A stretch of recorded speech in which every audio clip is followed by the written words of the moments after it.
Hello guys, ma'am. Asi video number 5 ko in the polity asi nang ne dusna koigi constituent assembly ko constituent assembly ne se constituent assembly sida ne duse happen history da happen hijra ke ko history ya mala 1934 de hours 1934 da yana na koi first constitution ama same si having ko first constitution same na bagi first idea se kanadagi constitution ko same na bagi kanadagi M.N. Roy ko M.N. Roy mase communist party of India gi member amani ko mana yana na idea se putokyo 1934 da ko sise karigino hare mana se putora ise karigino hare ko mamanda su khangamani like ko 1932 da communal award piba British government do adagi 1930 31 32 civil disobedience movements adagi ma'am ama tawgre da ko adagi mutungda tholakpa poroido haidi wakhan oido ni haidi constitution ama koi isagi semjara se haidi semjabana farani haise ko haidi British na tawi mo yani tabadu dugi ko adagi 1935 da sise acknowledge kanana tawloge harakanda Indian National Congress na adu tarade koi constituent assembly ama draft tawrasi an ko constituent adi constituent assembly adi constitution the same na bagi ko assembly ama same asi haina yanagre ko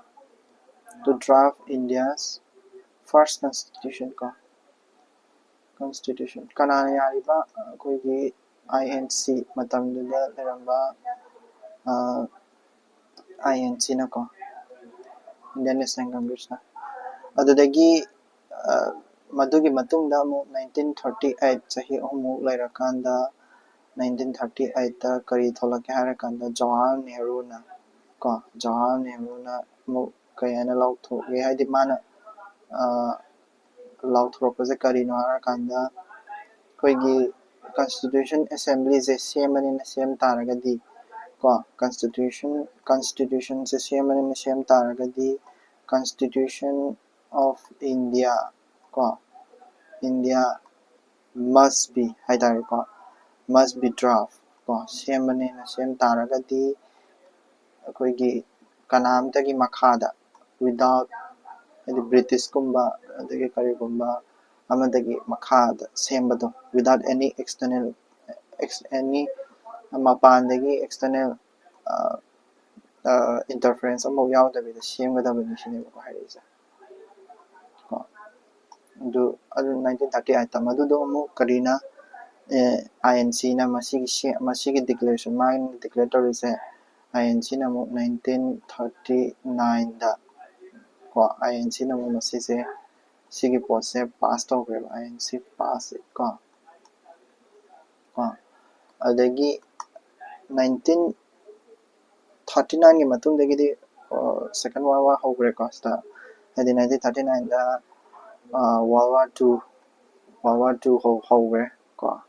Germany na Poland invade tawraga adudagi di British su thabak yam chingre ko British su thabak yam chingre chinga taraga su British thabak silamina British na haise India su akoi World War 2 se saru yawsine saru yana ba ina moina August offer na mapi August offer adudana 1940 da pi ko noi saru yaw noi saru yawa taraga de koina independence khara pini ko concession khara pini noi gi damakta ina August offer se pi ko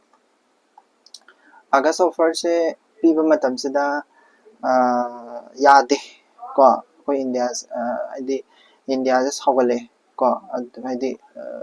yawdi yawi support pudi tawi khara adubu India se kitang nungaitre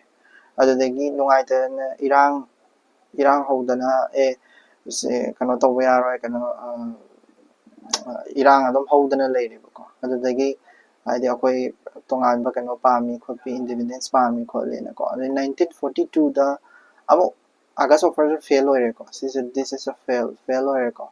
adugi matungdagi amu kanana Cripps proposal ena matamda ko Cripps proposal mu thare Cripps proposal sina amu mangonda di kari mu hapchalaga la kya kanda ko dominant status se phangna noi nuna sana rule tawjaba ya duini ka haibagi mo ko ama pi adu pirakpadagi 1942 da pirakpadagi di INC aduga pande sine okay constitution sa sinruban noi India dagi lift tawgiba na INC so dagi Muslim League su ko Muslim League su animak na ya gitre ko Muslim League animak na reject taw asis ko 1942 da adugi makha tabo ina kari horake hara kanda Quiet India movement hore noi chalo British noi aidi sidada lebirano ko Quiet India resolution pass over the Nehru kari kralo shuna ko yaraga Bombay da aduna Quiet India movement hore ko adudai Quiet India movement sidagi amu Muslim League se mu thokre Muslim League na mu kadawge hara kanda moi se tonganba Pakistan ama tanabagi khara wakhalon da howe sidista ko Muslim League ade Quiet India movement Muslim League se mu thokre ko then 1942 dagi 1943 lakpa matamdadi 1943 lakpa matamdadi koina kari mu thingnarage hara kanda koigi Muslim League se moigi Muslim League ki sidaida thokraga Muslim League na moigi akoi direct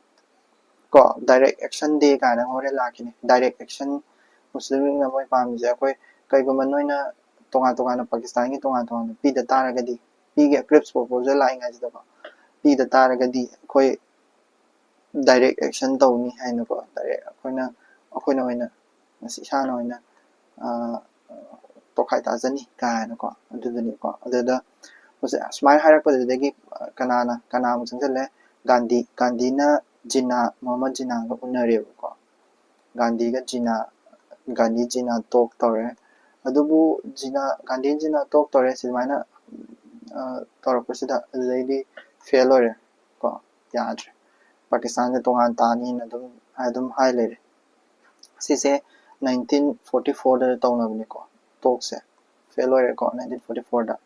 adigi 1945 da so adum Muslim ga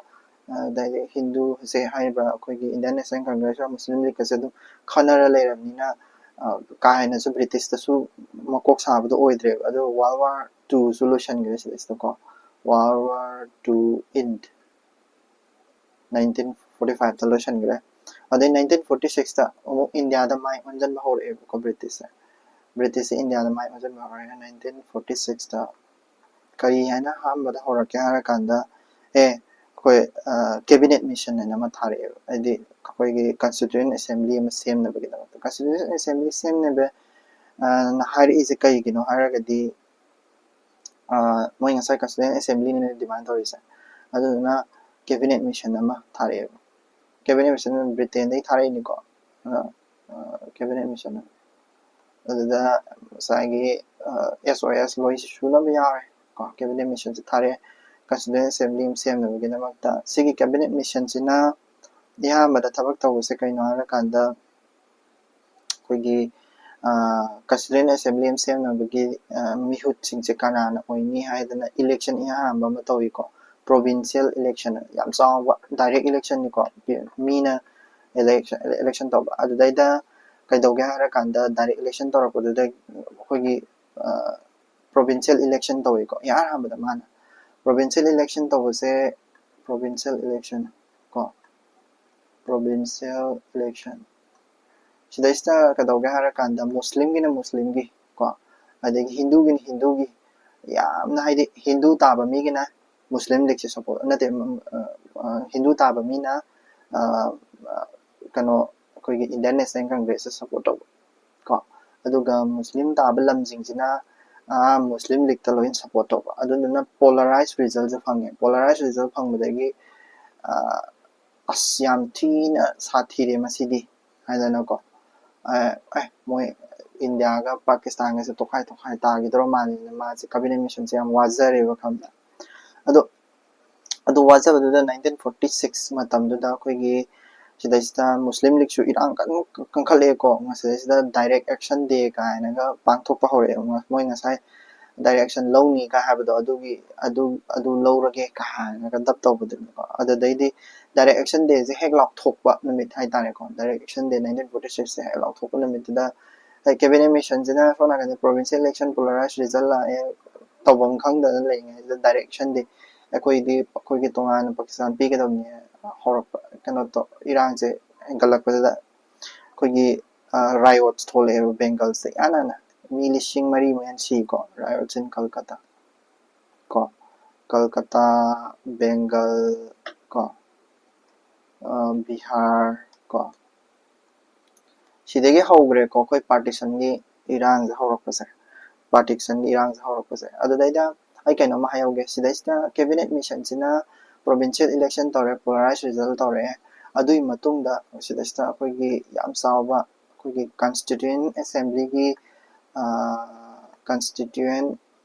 assembly gi horen assembly gi koi gi horen somna kan dai ye rakhi ko constituent assembly gi cham chaw pola ma somna kan namu la ki dore cabinet mission 19 gi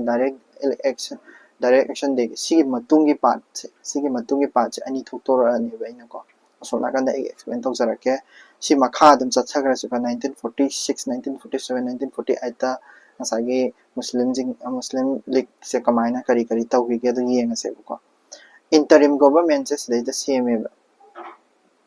si 1946 ta interim government moi cabinet mission na CMA ni ko interim government se CMA interim government se cabinet mission na as a part of interim government same is kind of training ta una bane interim government ado interim government ga Muslim League se yawi de ko interim government da Jawahar Nehru sina vice president oi ko Jawahar Nehru na vice president ado ga atopa ngasai gi si Indian independence funding ai tani ko interim government se interim government se just training gi mo ni ko haide karigumba constituent assembly sema ba constitution no sumai tor ta ga di kamai to ba hai da Jawahar Nehru na vice president no re adu ga koi gi viceroy gi executive council se mai makha da le viceroy gi ga executive council tam da viceroy adum le di da ko viceroy gi executive council se da le executive council ko adu seme adugi sigi makha ta ba wari se si sem gra matung da sigi makha ta wari se atopa ama da lirakhi ke ba ko adubu hojik 1947 na chong je dare 1947 da ngasai gi kano se sigi riot thoke ba se sigi history se makha sa thar ke ko 1947 da koi gi 1947 da sigi constituent assembly polarized results ubodagi ko this polarized results ubodagi kanona kano tok da ya cd polarized results uba plus kadawe sigi riot chu uba ita riot chu ubodagi kadawrage hana kanda ani thok da ya roi ko ani thok da ya Pakistan India haina ani thok da ya haina Mountbatten ko Mountbatten plan na ma plan am ya le ma tam da by si Mountbatten as a viceroy or ni ko Mountbatten plan se Mountbatten plan na kai doge hara kanda di ani thok na bagi pot se horna Mountbatten plan se lak ba gi di he na adi Muslim League se he na Iran hogale like this days yam la chaw ba Rawalpindi ko Rawalpindi massacre ka thoi do hai di mi ta pak tak na hat pi ko the thokre adagi adu matum digi di Mountbatten plan je la ke digi Indian independence phangre ko India independence phangre 19 August ko 15 August ke do da phangre India gi independence phangre digi di kadore kwai ha mada kari lae partition लाए फंगबा नुमिता दुम partition लाए partition दा मी क्या no series है 1 to 2 million है ना series दा को killed को अदगी worst ओइसे क्राई क्राई दनो worst ओइसे क्राई क्राई दनो हारगदी पंजाब दा को बेंगल दा को दिल्ली दा को अदुना यामने को अदगी अदु 1947 के मतुंग दगी कनो होरे इंडो अदे कश्मीर दा मु लाए दुगा कास पास करी इंडो पाकिस्तान को पाकिस्तान वार लाए को पाक सीजन कई कनो कश्मीर की दा फुदन ना भाई को कश्मीर से लोग ना भाई को अदुदगी स्माइना सिगी लेग्रे नसाइगी सिगी पोटसिंग साइगी constituent assembly polarized result लाकसे सिदगी ए होरके को सोना कंदा सिदैदा होरके को सोना कंदा polarized result लाए अबुदगी होरके हाइदि नसाइगी provincial election अम तविदना अदु provincial election तबुदगी होरके को provincial election तौर मतुंदा पोट से इदि नसाइगी constituent assembly सेम्बई मोंग दो कमाइन तौरखिगे हाइदि यिंगसिबो को नो जिकिदा कइनो 1940 sorry 1946 जनत्रा नसाइगी provincial election तौग्रेदो ब्रिटिश ना provincial करी provincial election अदुदा करी फंगिबा provincial election दुदा करी फंगिबा कोगी polarized ओइबा result अमा फंगिदना आइदि मुस्लिम गिना मुस्लिम select तौरपा मुस्लिम लीग select तौरपा अदुगा हिंदू नत्रगा जनरल हाइतारे हिंदू नतबा मैम जिंग करी सपोर्ट तौरपा इंडियन नेशनल कांग्रेस सपोर्ट तौरपा अदगी कनो से ब्रिटिश से कीरे को ब्रिटिश से कीरे अदुदुना कदोगे हारा कांदा ब्रिटिश से कीरे अदुदुना खरा स्टेप से खरा सेक्शन ना तौसे ना कोई कदोगे हारा कांदा सिने 1946 ता ने को अदम लागते से पोचे 1946 दा कोई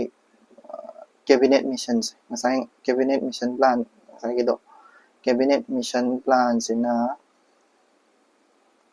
ko same the same kainoma magi constituent assembly same na bana la pani dana one constituent assembly same one constituent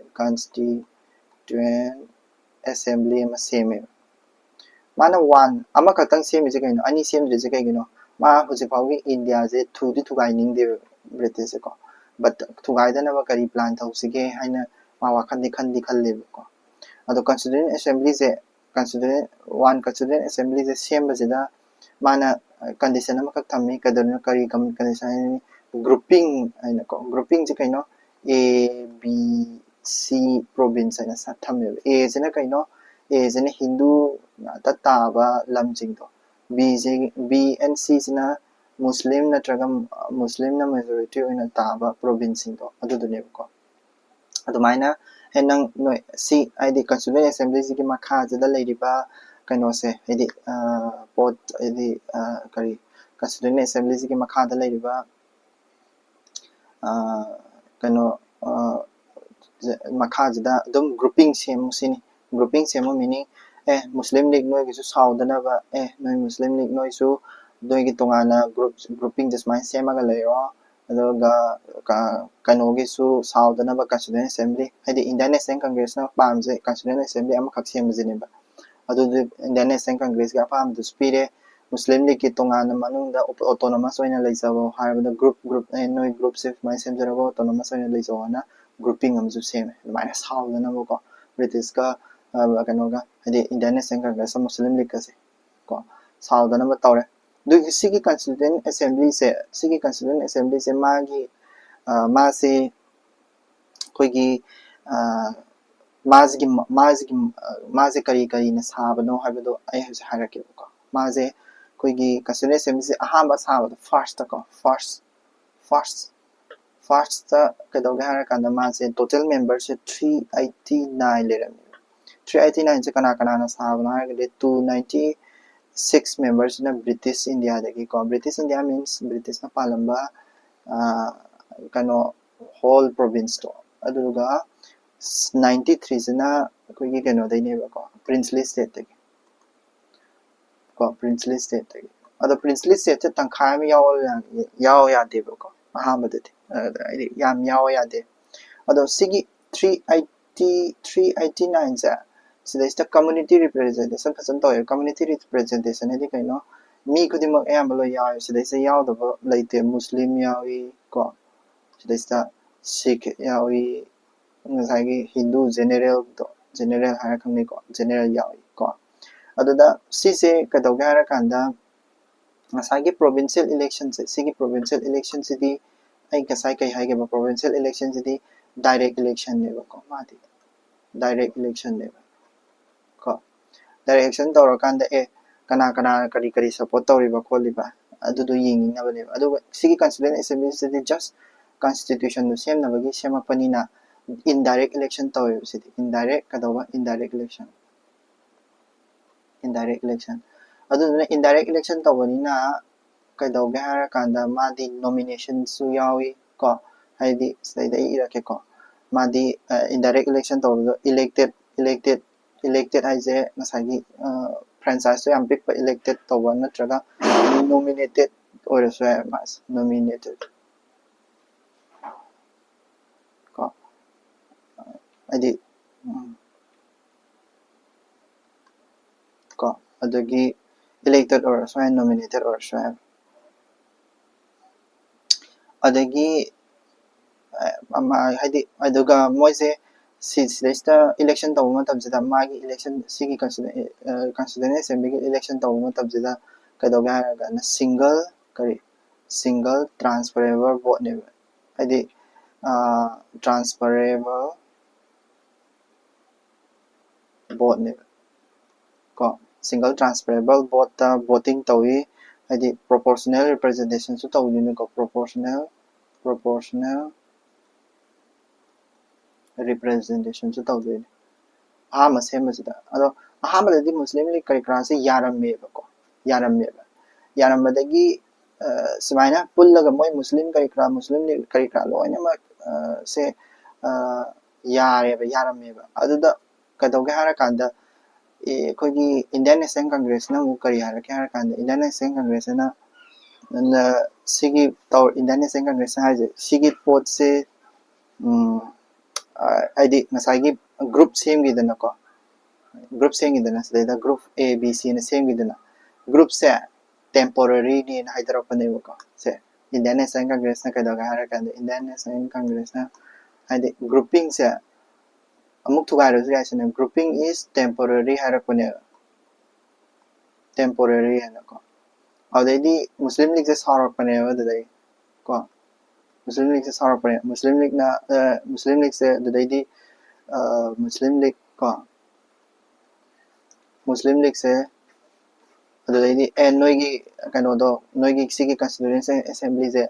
league se pull out tawre so ko noi yawre noigi meeting ambo yawre Muslim League pull out tawge badagi di kadawre sigi 389 leram se 389 leram se member je kaya khata ngai gare last 299 members khata ngai gare 299 members ta lehori haidi husiki kano se ngata ne 299 members se British India da khara lehore aduga princely state gi moi 70 muka lehore admaina aduduna sisina meeting hamba meeting je sidagi tawgrani muka sida ista 299 members ina 299 members se khata ngai 299 members ina hamba meeting je first meeting je ko first meeting je tawgrani first meeting sida mi kyam lae princely state su yam yawde ko 207 members katang yawre 207 members katang present hoy first meeting sida adoga first meeting sida kari thabak tawgi hai taragadi takogi Dr. Rajendra Prasad ko Prasad se president hoinam se khalle ko meeting ꯑꯍꯥꯟꯕ ꯇꯧꯕꯁꯤꯗ ꯑꯗꯒꯤ ꯖꯋꯥꯍꯔꯂꯥꯜ ꯅꯦꯍꯔꯨꯒꯤ ꯀꯣ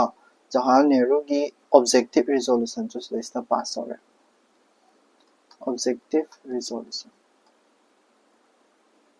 ꯀꯣ objective resolution ꯁꯨ ꯀꯔꯤꯅꯣ ꯑꯩ ꯍꯥꯏꯔꯛꯈꯤꯒꯦꯀꯣ ꯉꯥꯏꯈꯣꯀꯣ ꯁꯤ ꯃꯨꯁꯂꯤꯝ ꯂꯤꯛꯅ ꯄꯨꯜ ꯑꯥꯎꯠ ꯇꯧꯈ꯭ꯔꯦ ꯁꯤꯗ ꯃꯨꯁꯂꯤꯝ ꯂꯤꯛꯅ ꯄꯨꯜ ꯑꯥꯎꯠ ꯇꯧꯈ꯭ꯔ ꯃꯇꯨꯡꯗꯅꯦꯕ ꯁꯤꯗꯩꯁꯤꯗꯅꯦꯕ ꯑꯩꯈꯣꯏꯒꯤ ꯉꯁꯥꯏꯒꯤ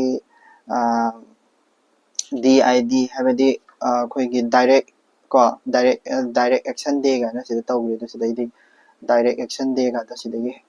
ꯃꯉꯣꯟꯗꯒꯤ ꯇꯧꯈꯤꯕꯅꯦ ꯗꯥꯏꯔꯦꯛ ꯑꯦꯛꯁꯟ ꯗꯦ ꯁꯤꯗꯒꯤ ꯗꯥꯏꯔꯦꯛ ꯑꯦꯛꯁꯟ ꯗꯦ ꯇꯧꯔꯒ ꯉꯁꯥꯏꯒꯤ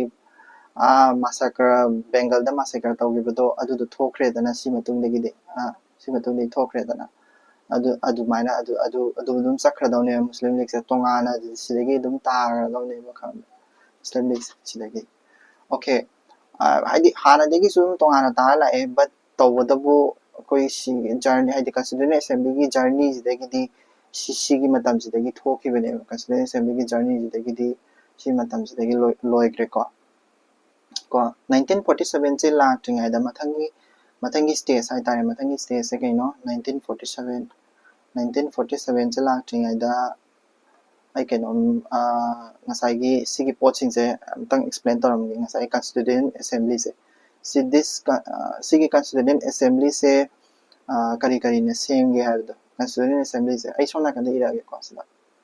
ꯀꯟꯁꯇꯤꯇ꯭ꯌꯨꯌꯦꯟꯠ ꯑꯦꯁꯦꯝꯕ꯭ꯂꯤꯁꯦ Constituent Assembly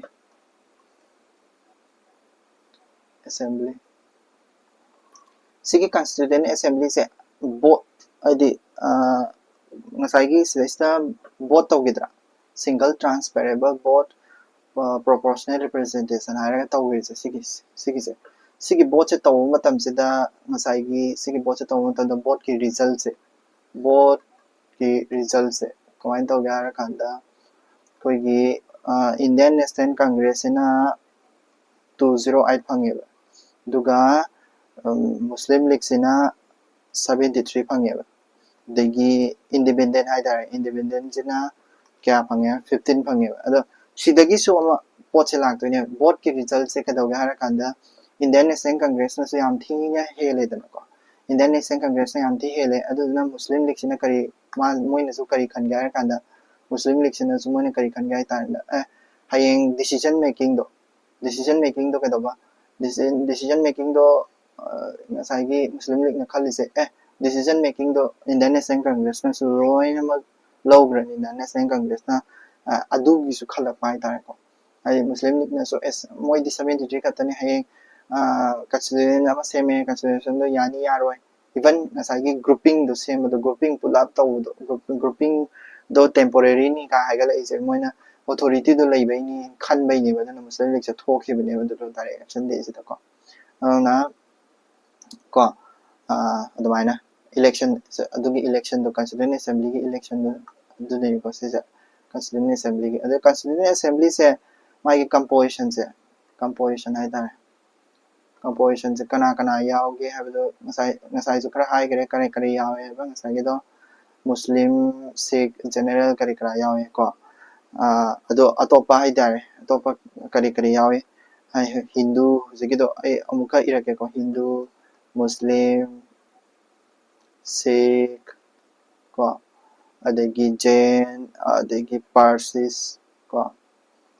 Anglo Indian ko India da laiba British macha ko adagi Indian Christian ko Christian SC ST ko adagi women sigi representation sing lo yaw ko Constituent Assembly sida do tardi yamna badi akogi representative oiba di section kodimaki representative yawba adugumba yam phasaba kano madi oidi ko adu Constituent Assembly se matamduda kya thona khaidoki magi haidi khaidopadi natte but kaya ni magi committee leidana ko committee se kaya thona koni yengme har kanda koigi Jawaharlal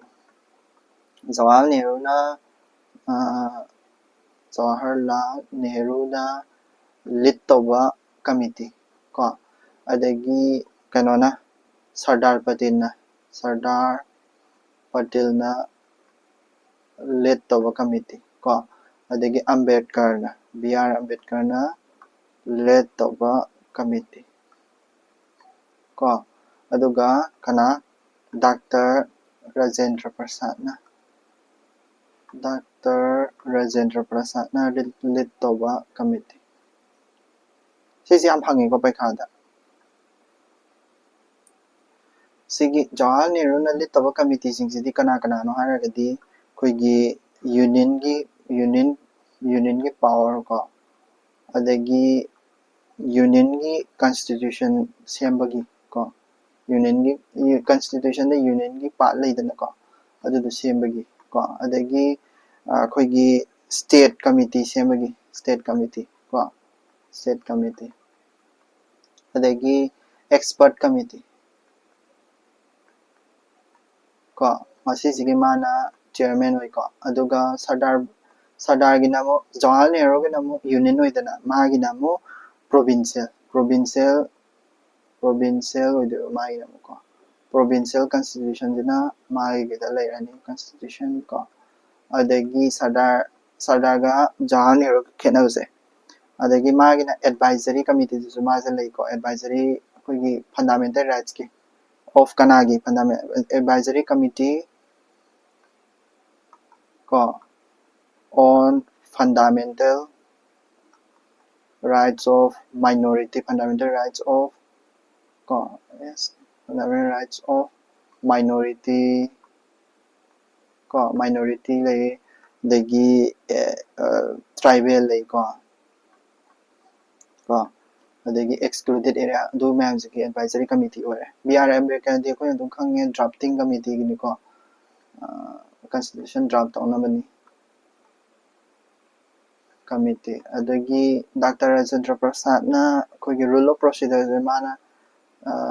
adugi committee ogi president oi ko rule of procedure adagi steering committee rule of procedure adagi koigi ngasai gi Constituent Assembly se mana president oidana Constituent Assembly se gi mana president oibina mana kari thabak se si tawsigi si taw mathang si tawni khona bagi do mana loi tawrani na procedure to aduni steering committee gi mana kano erani adi chairman orani dumaina Constituent Assembly gi se lei ko magi function chu lei Constituent Assembly gi function do mo ai hajarage ko function koigi function of Constituent Assembly ko Constituent Assembly gi function je sisu yengse ai ha mada koi Constituent Assembly seme adu taragadi mana moina yana mada moina pamjaba se hedi ma self sovereign oibase hedi ma kanam dadagi sovereignty sine ma kwai pam ai ha mada ko Constituent Assembly no pam sovereignty se phangna hedi kanam tai makhada leite moina hedi na ngasai chu Jawaharlal Nehru kai haigi external oiba poto amda pam di haidana ko external dagi force tawraga koi constitution sema pam di haidana adu ni ma sovereignty sine yana na top to thammi se ko hedi kai gumba ma constitution sem taragadi kwai full sovereignty se full ladi ko sovereignty in full adagi dual role chu lai ko dual role haise koigi amana constitution semba ko constitution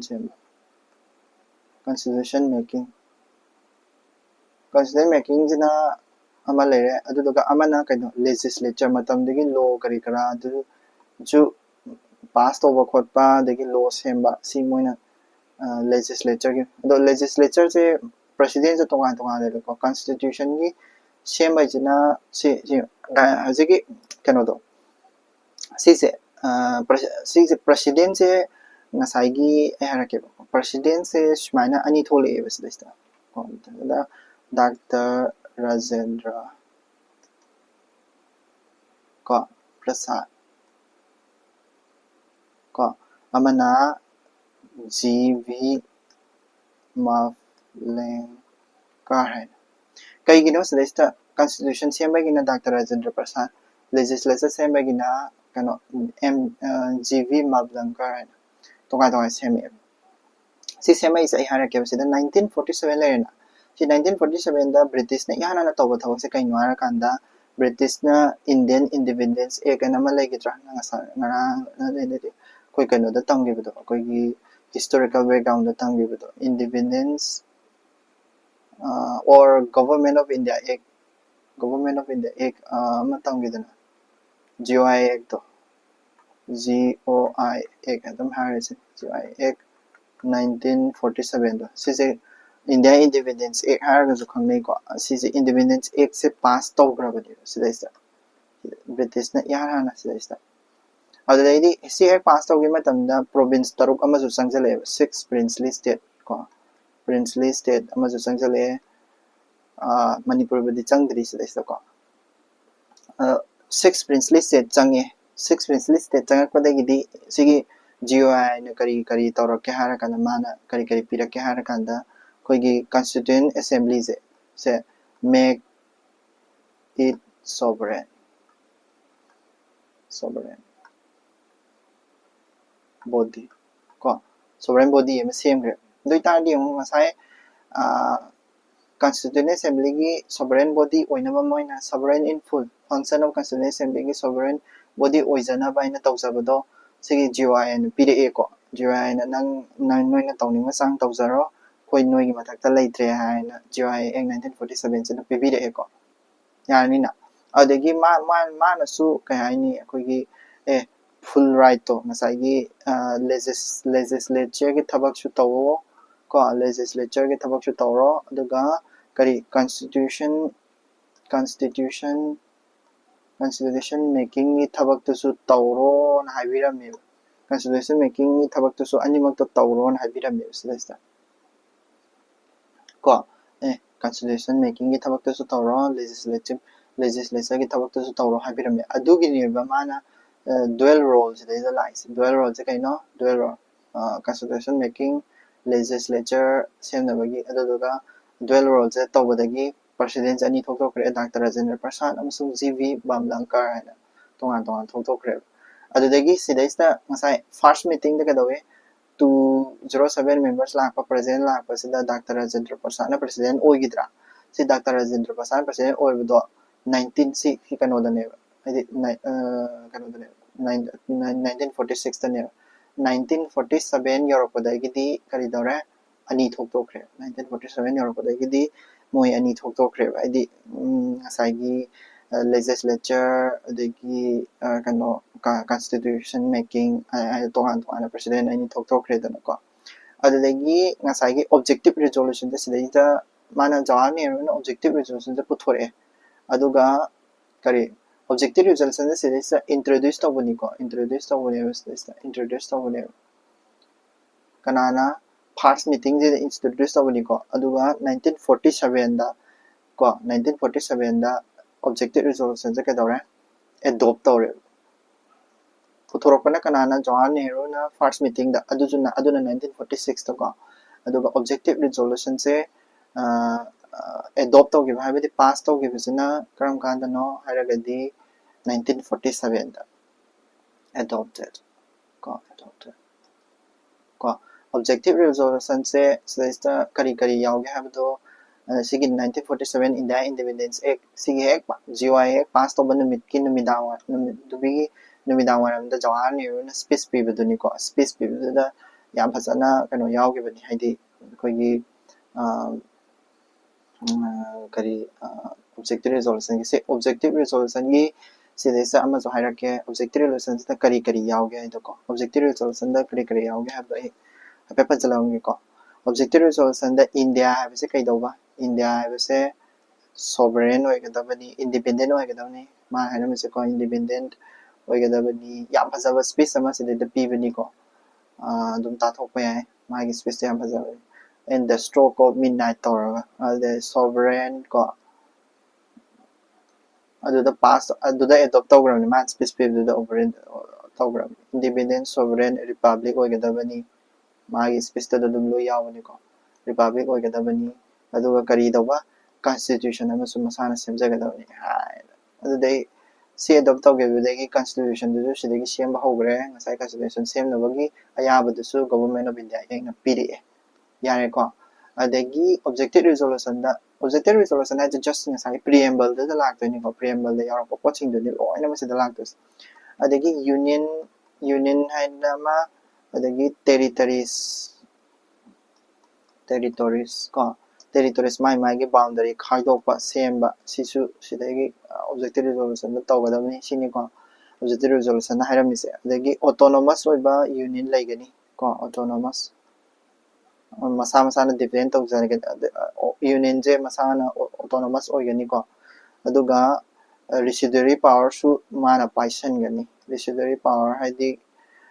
power state na pai da power do residuary power ko state amasung union territory union na pai da power haidi central government abanga state government abanga laini sini boko aduga state central government se autonomous oini aduga residuary power so haidi mabani na pai da power lema what len khak to union government da loina ma pi gani sini boko aduga all power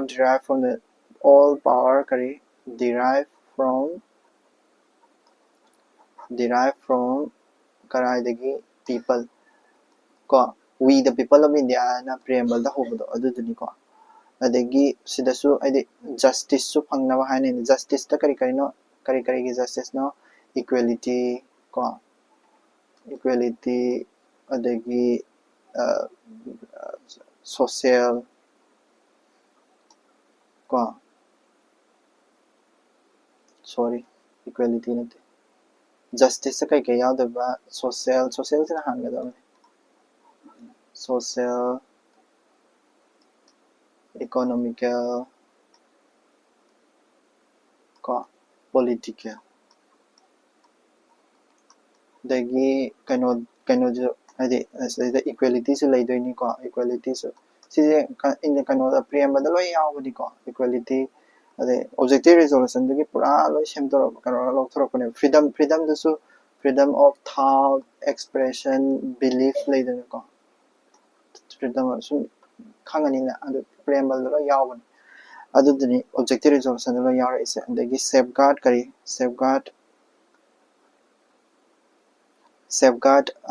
for minorities ki reservation piba khotpa ju sida loi palamme ko minorities sidi kano da yaw da preamble da di panda ko backward preamble da yaw da haira ga di season ko backward and travel atai gi di lo yaw aduga kari hogi integrity siju yaw ko integrity maintain to by the union state me amana pullaga sagi hairaga su integrity literally adena integrity of republic territory ko magi territory do integrity laiba ko territory ko and sovereign state sovereign habidi kana masagi decision masana lepchaba adugumba state kaisu laini sineba ko sovereign state ko union dusu kaiba yadaba aduga state thing dusu magi sovereign power khara piba aduga wall gi oiba kari peace tasu ma support tarame adi foreign affairs tasu ko aduga welfare sisu kaino de yaude preamble de yaude adubu objective resolution de yawe ko sigi haiba poching se constitution gi sema ko tam da objective resolution gi sigi haiba poching sing se loina ma hape gyan da ko adagi 1947 sigi 1947 se da vice president jo khalle vice president kanagi vice president of kari sigi kano constituent assembly gi vice president se da khalle ko vice president pp of constitution assembly gi vice president se kana wale matam da koi gi haisi mukherjee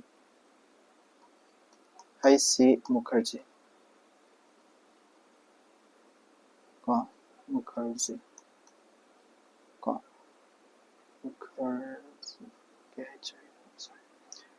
H.C. Mukherjee se khalle vice president ne ko 1947 da ni ko adada adusu khalle aduda sidaista 1947 dagi di Pakistan gi sorok ma sunga yaraktre ko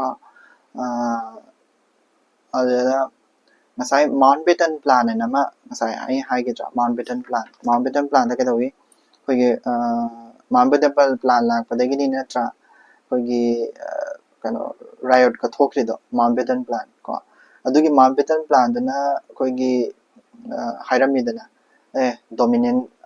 Pakistan harama India harama semona adu duga kadore princely state kadoba princely state mayam ma di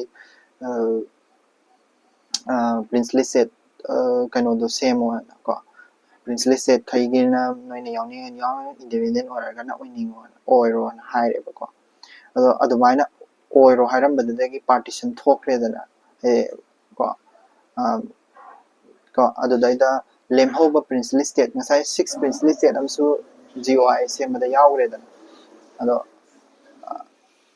sidaida other princely states include sida yawshale other princely state in constitution assembly sida princely state atopa ge yawshale ko ayambana ko adudagi kadore adida vice president khalle masai wa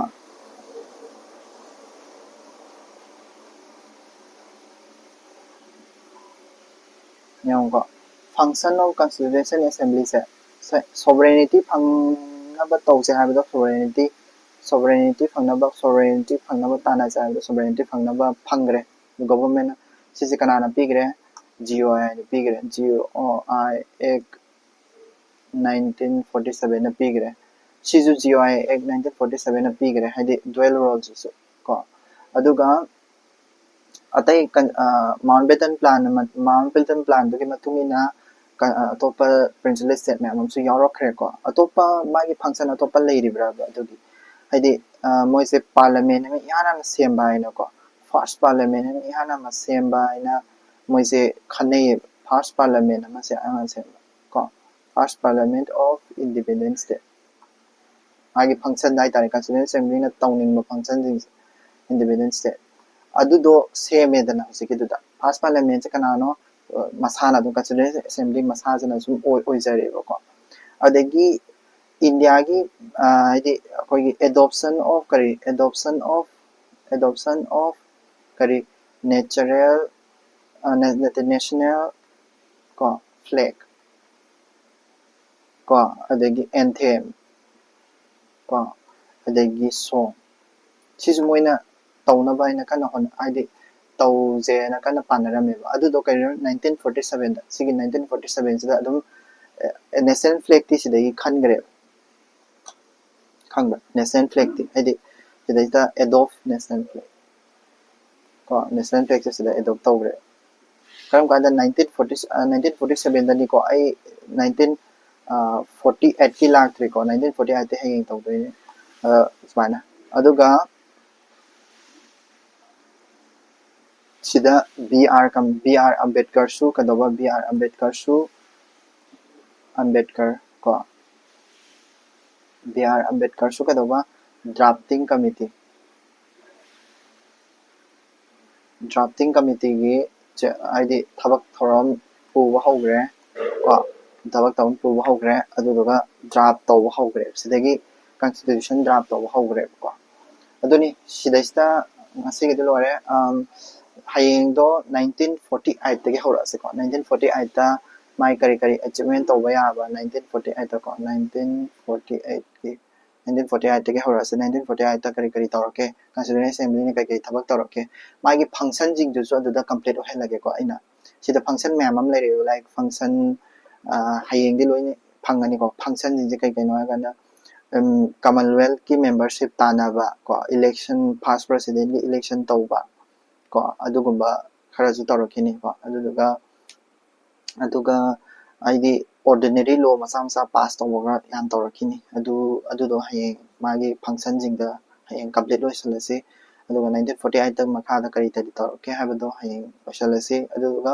constitution ꯁꯦꯝꯃꯛꯄ ꯃꯇꯝꯗ ꯀꯔꯤ ꯀꯔꯤ element borrow ꯇꯧꯔꯛꯏ ꯍꯥꯏꯕꯗꯨꯁꯨ ꯍꯌꯦꯡ ꯇꯧꯔꯁꯤꯀꯣ ꯁꯤꯗ ꯂꯣꯏꯁꯤꯜꯂꯒꯦ thank you so much ꯍꯌꯦꯡ ꯑꯃꯨꯛ ꯊꯦꯡꯅꯔꯁꯤ